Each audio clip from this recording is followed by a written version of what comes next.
Hello, my name is Michelle, and this workshop will be covering interviewing skills to prepare you in all areas of the interviewing process. There are two parts to the interviewing skills workshop, and this section will focus on interviewing etiquette and preparation, as well as some helpful information and tips to make you more comfortable when you go to your next interview. While we go through the workshop, please follow along in the interviewing workshop handout. The information to answer the questions will be discussed throughout the workshop.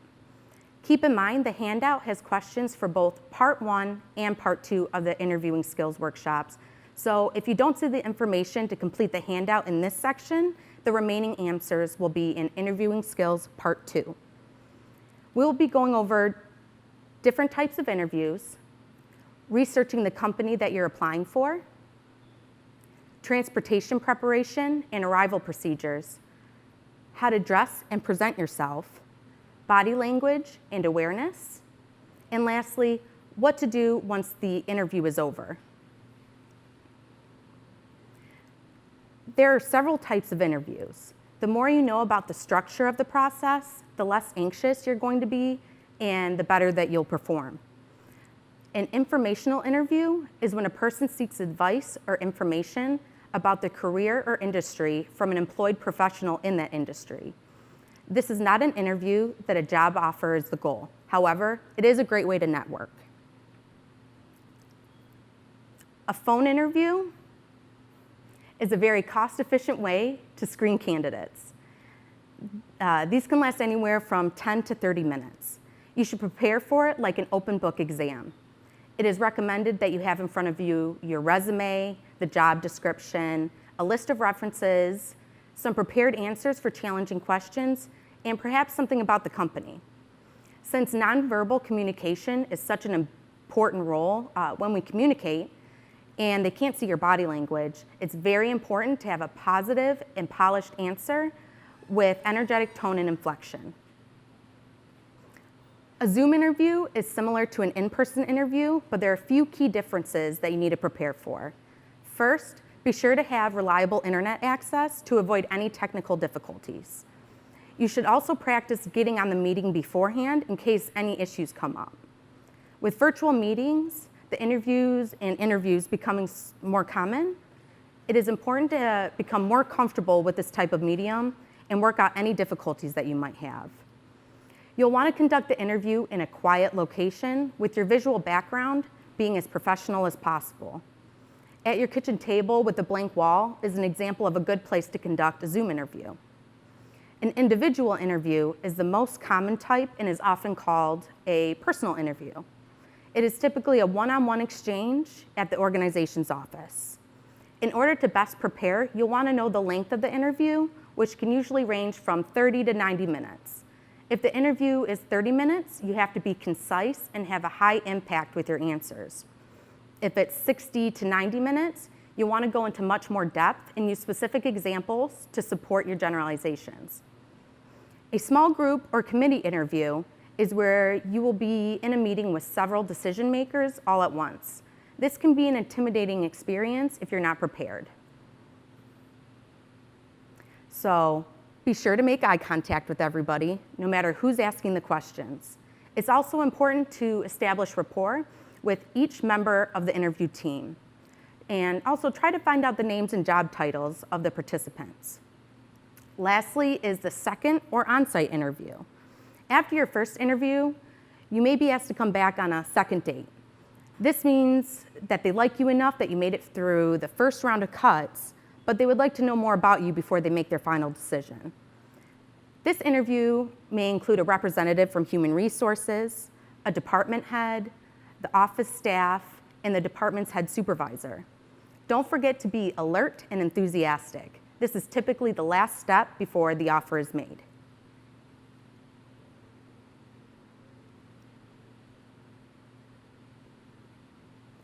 Why should you research the company?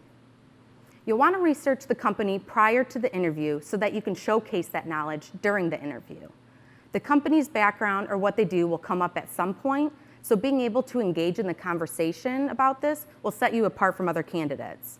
This will also help you formulate good questions to ask the interviewer and will help you come across as well prepared. You don't want to show up to the interview and not know what the company does and what the job would entail.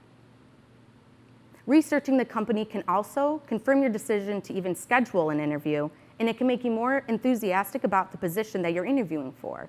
It's easier to talk about why you want the job when you understand what the job entails. What type of information should you research about the company? You should look up the scope of the business, such as the size of the company and the products or services they provide. Their motto or mission statement is good information to know prior to the interview as well, so you can talk about how they may align with your professional goals. What are they passionate about? You can refer to what they do or sell and how they align with your ethics or likes.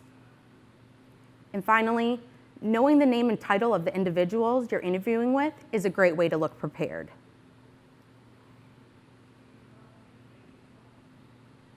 Never be late for an interview. It is a very bad first impression. You want to show the employer that you're reliable and that you'll be on time for the job if you're hired. So, if the interview is in person, you want to prepare for the trip that you're going to take at least a day before the interview. You should drive or take the bus to the interview site a day or so before so that you're comfortable with the trip. Or you could use Google Maps or similar sites instead to do a visual drive-by. Google Maps can let you see what the usual traffic is during times of the day to prepare yourself even more. Plan on showing up to the interview 10 to 15 minutes early.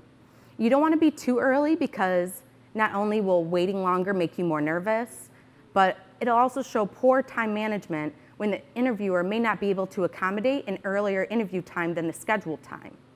Arriving 15 minutes early allows you to sign any paperwork or complete an application beforehand if necessary. Allow time for Murphy's Law.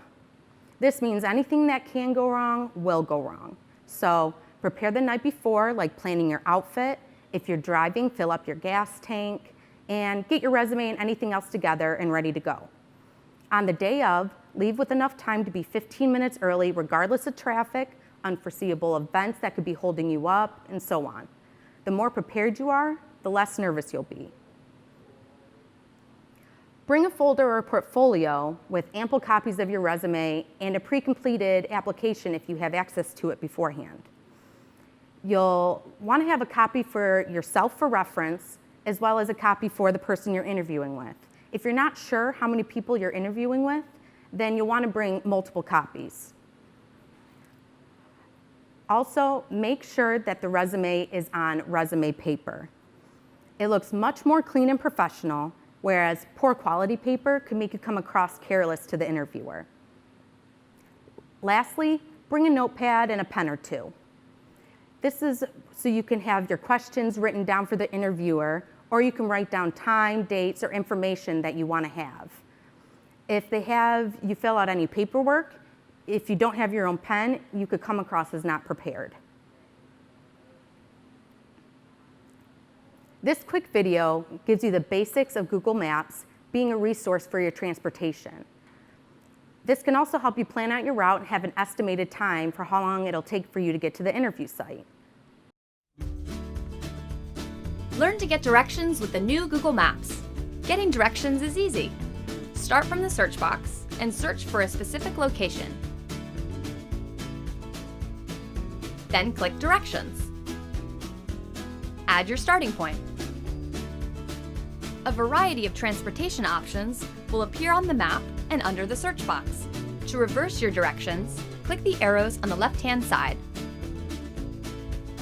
The best routes are shown by default, but you can choose to view driving, public transit, walking, or biking directions. The best way to your destination is always highlighted first, in blue. Explore your other options by clicking route lines or between the route info cards. If you're going by car, click the Options menu to avoid highways and tolls, or click Step by Step to see detailed driving directions. To go back, just click Full Map View. If you're taking public transit, you can see route overviews at a glance. Click More Options and Times for a visual of your trip The Schedule Explorer makes it easy to compare trips based on number of transfers, travel time, and walking distance. Click any of the routes to get step-by-step instructions. Whether you're at home or on the go, Google Maps will get you there. Meet the new Google Maps. How you present yourself is very important in the interview process. First impressions matter. What you're saying should be the focus, not how you look. This is why your attire, hygiene, scent, and body jewelry and art should be well thought out. Proper attire. The most important thing about your clothes is that they should fit properly and be clean. Don't wear clothes that have any holes or tears, and they should fit while you're sitting or you're standing. Dressing conservatively is always the safest route. Unless specifically expressed by the interviewer beforehand, you should assume a minimum of business casual is expected for clothing. Dress pants and a nice blouse or a button-up and closed-toed shoes is a good business casual standard.